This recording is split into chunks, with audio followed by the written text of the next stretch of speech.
नमस्कार। आप सबका पोट भरे क्लासेस में स्वागत है। प्रत्येक शनिवार को प्रतियोगिता परीक्षा एवं रोजगार के संबंध में दी जाने वाली जानकारी की श्रृंखला में आज का मेरा विषय है केंद्र सरकार की जॉब को हम कैसे प्राप्त करें। इस संबंध में मैं आप लोगों को जानकारी देने जा रहा हूं और इस वीडियो के अंत में आप लोगों को संबंधित संस्था से मैं आप लोगों को क्यूज पूछूंगा, प्रश्न पूछूंगा और आपको कमेंट्स बॉक्स में उसका आंसर देना है, जिससे आपको विभिन्न प्रतियोगिता परीक्षाओं में सहयोग प्राप्त होगा। आज का मेरा विषय है एसएससी स्टाफ सिलेक्शन कमीशन, कर्मचारी चयन आयोग।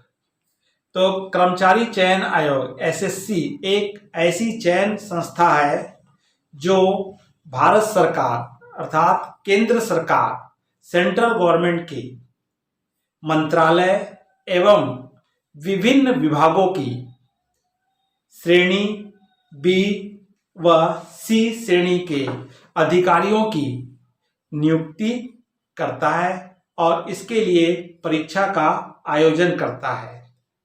और स्टाफ सिलेक्शन के द्वारा कर्मचारी चयन आयोग के द्वारा प्रत्येक वर्ष विभिन्न उनके द्वारा ली जाने वाली प्रतियोगिता परीक्षाओं के संबंध में अपना कैलेंडर घोषित करता है एवं अधिसूचना जारी करता है, जिसमें वह समस्त होने वाली परीक्षाओं की तिथि, उसकी योग्यता, पदों का नाम, उसके सैलरी, उम्र आदि सबकी जानकारी उसमें सूचना में दी रहती है।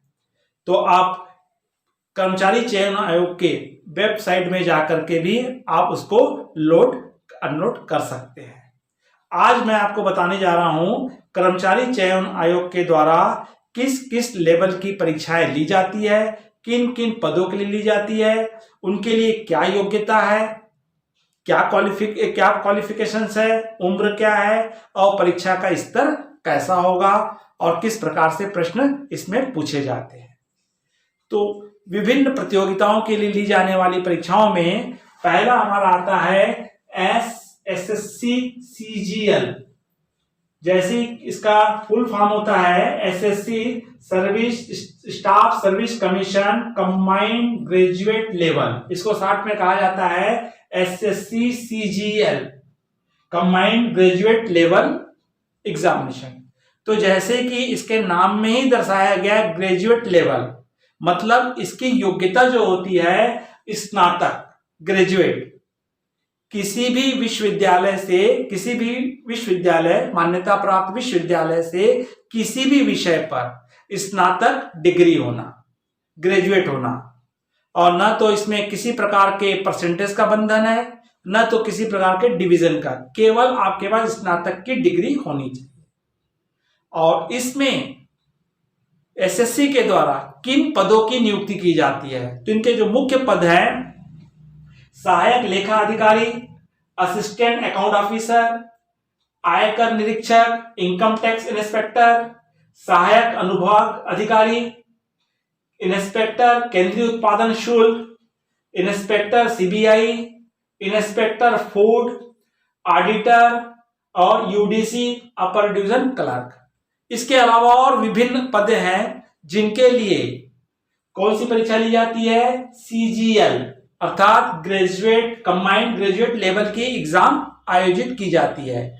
इसके लिए आपकी उम्र होनी चाहिए 21 वर्ष से 28 वर्ष और ओबीसी को +3 ईयर, एससी एसटी को +5 ईयर और बाकी अन्य जिनको भी केंद्र शासन के द्वारा उम्र में छूट दी जाती है वो सब नियमानुसार प्राप्त होगी। लगभग इसमें पेमेंट्स कुछ पदों में अलग अलग है, फिर भी लगभग 40 से 60 हजार रुपए के बीच में इनकी सैलरी होती है। इसके अलावा विभिन्न प्रकार की केंद्र शासन के द्वारा इनको सुविधाएं प्राप्त होती है और ये भारत के किसी भी भाग में किसी भी प्रदेश में आपकी इसमें नियुक्ति हो सकती है। आप भारत के किसी भी क्षेत्र में आपका पोस्टिंग हो सकती है। और इसको मिनी यूपीएससी भी कहा जाता है कि यूपीएससी के बाद सेकंड नंबर की एग्जाम मानी जाती है और लगभग अधिकारी पदों की इसमें नियुक्ति होती है, इसलिए इसे मिनी यूपीएससी भी कहा जाता है। इसकी परीक्षा का आयोजन 4 स्तर पर किया जाता है, प्री, में, इसके अलावा 2 और परीक्षाएं होती है। तो इसको यहां पे कहा जाता है टीयर 1, टीयर 2, टीयर 3, टीयर 4। तो टीयर 1 जो होती है एक प्रकार से प्री एग्जामिनेशंस है, प्रारंभिक परीक्षा है। तो इस प्रारंभिक परीक्षा में आपको 4 प्रश्न पत्र होते हैं, जिसमें पहला प्रश्न पत्र होता है हमारा जनरल इंटेलिजेंस एंड रीजनिंग, जिसमें 25 प्रश्न पूछे जाएंगे, प्रत्येक प्रश्न 2 अंकों का है। दूसरा आपका है जनरल अवेयरनेस, जनरल नॉलेज, जिसमें भी आपको 25 प्रश्न पूछे जाएंगे, प्रत्येक पे 2 अंक है, 50 अंक है। तीसरा मैथ्स का पेपर होता है, जिसको क्वांटिटेटिव एप्टीट्यूड कहा जाता है, ये भी हमारे 25 प्रश्न होंगे 50 नंबर के। और इंग्लिश लैंग्वेज से संबंधित रहते हैं, 25 प्रश्न रहेंगे 50 नंबर के। इस प्रकार 100 प्रश्न पूछे जाएंगे, प्रत्येक पे 2 अंक है। तो इस प्रकार 200 अंकों का प्रश्न पत्र होता है। इसमें आपको 60 मिनट, 1 घंटा मिलेगा। और ये परीक्षा आपकी कंप्यूटर बेस्ड एग्जामिनेशन है, मतलब आपको ऑनलाइन परीक्षा कंप्यूटर्स में इसमें देनी है। मुख्य परीक्षा जिसको टीयर 2 कहा जाता है, यहां पे पहला प्रश्न पत्र होगा क्वांटिटेटिव एप्टीट्यूड मैथ्स का पेपर होगा, जो 100 प्रश्न पत्र 100 क्वेश्चंस होंगे, प्रत्येक पे 2 अंक है, 200 अंकों का होगा। दूसरा आपका इंग्लिश लैंग्वेज का पेपर होगा, जिसमें भी आपको 200 क्वेश्चंस रहेंगे और प्रत्येक 1-1 नंबर का होगा। और इसके अलावा पेपर 3 जो होगा स्टैटिक्स का, और पेपर 4 होगा जनरल स्टडीज का, जिसमें फाइनेंस और इकोनॉमिक्स से रिलेटेड प्रश्न पूछे जाएंगे। तो ऊपर के 2 प्रश्न हर पद के लिए अनिवार्य है, ऊपर के 2 प्रश्न पत्र प्रत्येक पद के लिए कंपलसरी है, लेकिन नीचे के 2 पद 3rd और 4th जो है पेपर है, वो केवल विशेष, जैसे अकाउंट ऑफिसर है, स्टैटिक्स से रिलेटेड ऑफिसर है, तो उसमें पहले ही योग्यता बता दी जाती है कि आप इस योग्यता वाले हैं, तो वही उस योग्यता वाले उस पद के लिए जो अप्लाई किए हैं वही केवल इन एग्जाम्स को अपेयर करेंगे, बैठेंगे। तो इस तरह से हमारी मुख्य परीक्षा होगी, जिसमें प्रत्येक प्रश्न पत्र के लिए 120 मिनट आपको मिलेगा। उसके पश्चात होता है टीयर 3, जो आपका डिस्क्रिप्टिव होगा, जिसमें आपको पेपर और पेन से आंसर, पेपर में पेन से आंसर देना है, जिसमें आपको ऐसे पूछा जाएगा, प्रेसेस पूछा जाएगा, लेटर या एप्लीकेशंस पूछा जाता है, जो 100 अंकों का होगा, जिसमें आपको 1 घंटा 60 मिनट मिलेगा।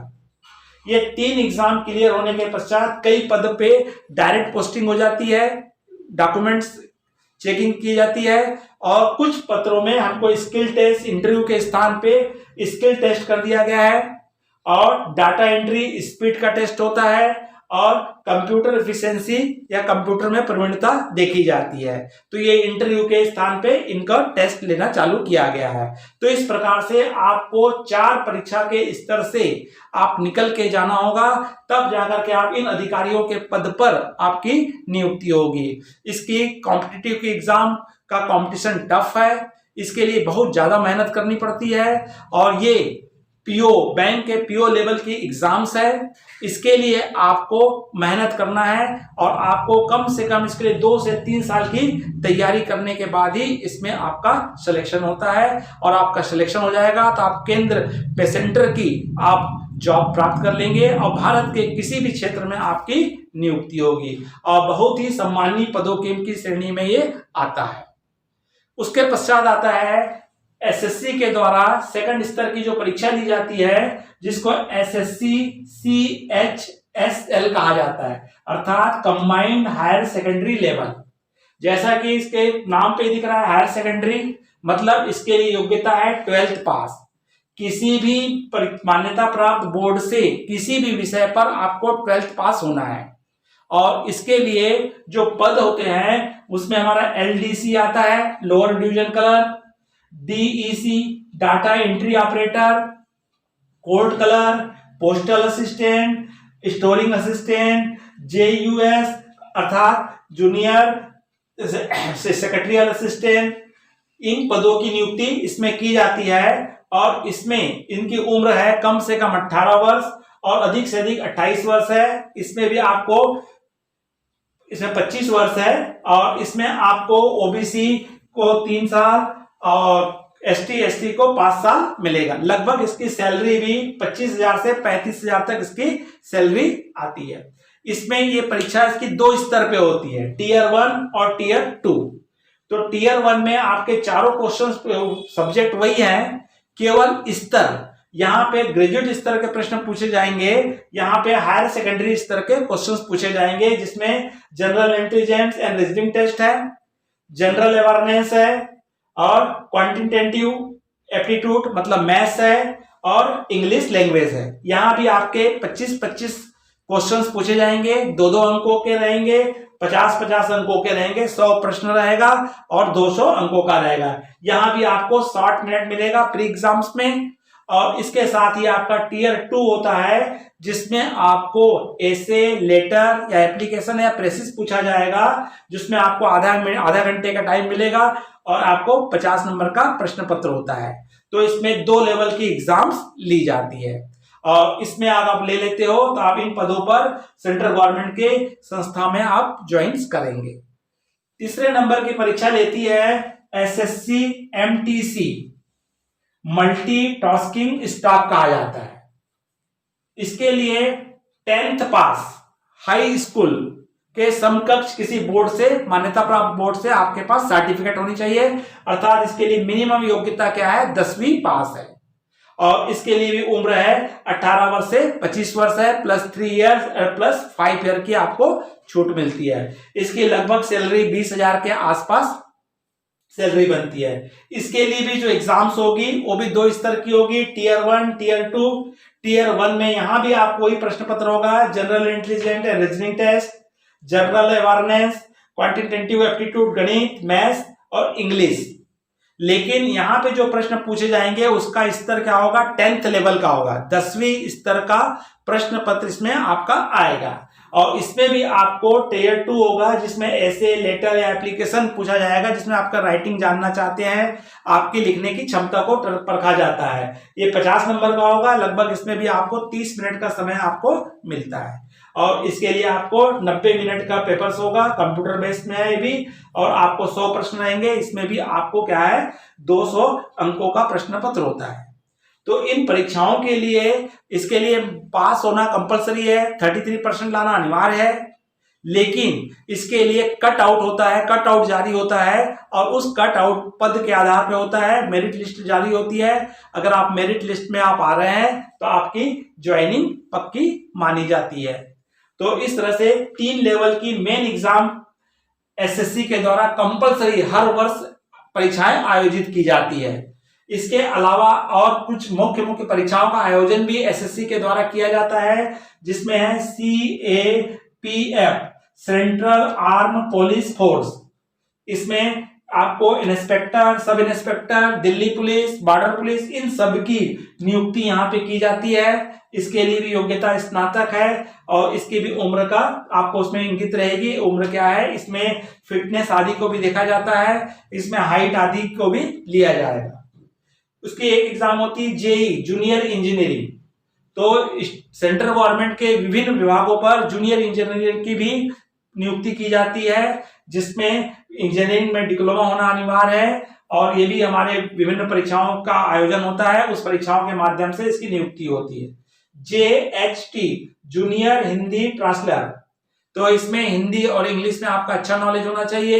एक स्नातक स्तर की एग्जाम्स होती है और एक होता है आपका SSC स्टेनो, जिन्होंने आशुलिपि में डिग्री डिप्लोमा किए हुए हैं, आशुलिपि किए हुए हैं, स्टेनो किए हुए, इनके लिए 2 स्तर की हिंदी और इंग्लिश में C और D लेवल की परीक्षा का आयोजन किया जाता है।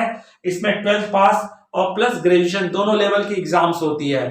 तो आप इनमें से कोई भी एग्जाम की तैयारी को करके सेंट्रल गवर्नमेंट के मंत्रालय एवं अन्य विभाग में आप क्या प्राप्त कर सकते हैं, जॉब प्राप्त कर सकते हैं।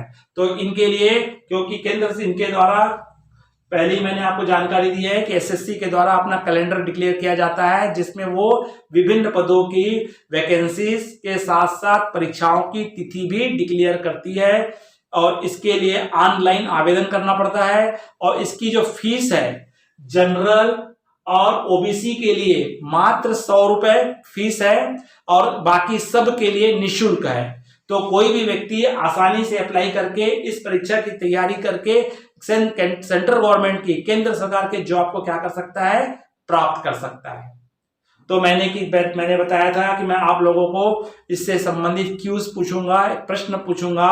तो मेरा आज का जो प्रश्न है जिसको आपको उसका उत्तर कमेंट्स बॉक्स में देना है, तो आज का मेरा प्रश्न है कर्मचारी चयन आयोग की स्थापना कब हुई? क्या है? एसएससी कर्मचारी चयन आयोग की स्थापना कब हुई? और प्रश्न नंबर 2 है कि कर्मचारी चयन आयोग का मुख्यालय कहां है? तो आपको इन 2 प्रश्नों का उत्तर आपको कमेंट्स बॉक्स में देना है और अगर गलत उत्तर देंगे तो मैं आपको उसका सही आंसर आपके जवाब में दूंगा।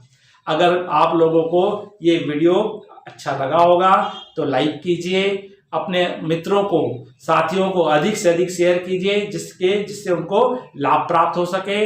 अगर आपने मेरे चैनल को सब्सक्राइब नहीं किए हैं तो सब्सक्राइब कर दीजिए, जिससे कि आप मेरे परिवार के सदस्य बन जाएंगे और आने वाले वीडियो की आपको तत्काल सूचना मिलती रहेगी। नमस्कार।